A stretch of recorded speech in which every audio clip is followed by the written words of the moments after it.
តួឯកស្រីរបស់យើងឈ្មោះធីអាណាគឺជាក្មេងស្រីសម្បុរខ្មៅដែលរស់នៅទីក្រុង New Orleans នាងមានជីវភាពមិនសូវជាទូធាប៉ុន្មានទេតែនាងមានមិត្តភក្តិជាកូនអ្នកមានម្នាក់ឈ្មោះ Charlotte ពួកគេទាំងពីរចូលចិត្តស្ដាប់សៀវភៅរឿងនិទានទាក់ទងជាមួយនឹងព្រះនាងដែលថាបកកាបហើយកង្កែបនោះបានក្លាយទៅជាព្រះអង្គម្ចាស់ Charlotte ដែលជាកូនអ្នក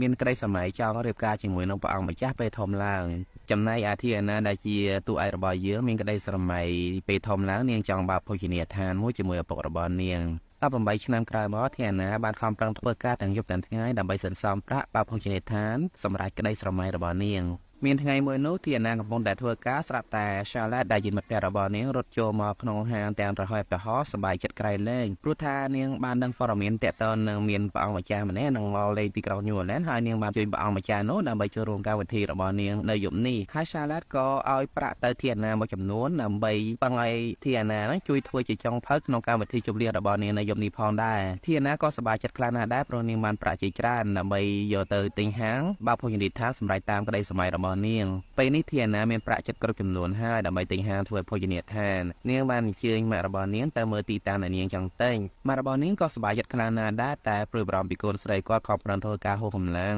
គ្មានពេលសម្រាប់គ្មានពេលកំសាន្តសប្បាយពេលនេះយើងសូមស្លែរឿងរបស់ធីអាណាមកផ្លែតហើយយើងមកជួបជាមួយនឹងព្រះអង្គម្ចាស់ដែលមកលេងទីក្រុង New Orleansទ្រង់មានឈ្មោះថាណាវីនទ្រង់គឺជាព្រះអង្គម្ចាស់ដាច់យ៉ាយព្រោះអីឪពុកម្ដាយរបស់ទ្រង់កាត់សេដ្ឋកិច្ចចោលដោយសារតែទ្រង់អត់រវល់ធ្វើការធ្វើងារទេក៏តែវិដាលេងពេលនេះទ្រង់មានជម្រើសពីរទី1គឺការជាមួយនឹងកូនអ្នកមានទី2គឺរកការងារធ្វើ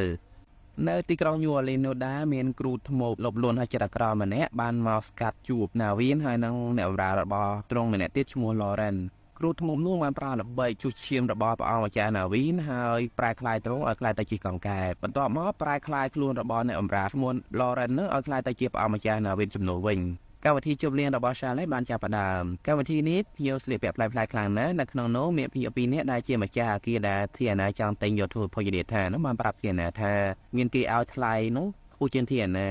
បើសិនជានាងនៅចង់បានអគារនោះត្រូវតែឲ្យថ្លៃខ្ពស់ជាងគេដែរធីអាណាលើអញ្ចឹងគឺចង់ខាត់ចាស់អគារនោះដើម្បីនិយាយគ្នាសិនតែសំណាងមិនល្អធ្វើឲ្យនាងរបូតដៃដួលប្រឡាក់សម្លៀកបំពាក់អស់ Charlotte ឃើញអញ្ចឹងក៏អនុញ្ញាតឲ្យធីអាណានឹងខ្ចីសម្លៀកបំពាក់របស់នាងមកផ្លាស់សិនធីអាណាបានយកសម្លៀកបំពាក់របស់ Charlotte មកផ្លាស់ហើយមើលទៅដូចជាព្រះនាងម្ចាស់ម្នាក់អញ្ចឹងនាងបានស្បួងសួងផ្កាយនៅលើមេឃដើម្បីសូមឲ្យរឿងអាក្រក់កន្លងហួសផុតទៅក៏ប៉ុន្តែអ្វីដែលមានបានជួបគឺសត្វកង្កែបដែលចេះនិយាយធ្វើឲ្យនាងភ្ញាក់ផ្អើលយ៉ាងខ្លាំងកង្កែបនោះនិយាយថាគាត់ឈ្មោះណាវីនហើយគាត់ស្មានតែធីអាណានឹងគឺជាព្រះនាងម្ចាស់បានសុំធីអាណានឹងថោកគាត់ដើម្បីឲ្យគាត់ខ្លាចទៅជាមនុស្សហើយដោយសន្យាថានឹងឲ្យលុយទៅធីអាណាដើម្បីទិញហាងលឺអញ្ចឹង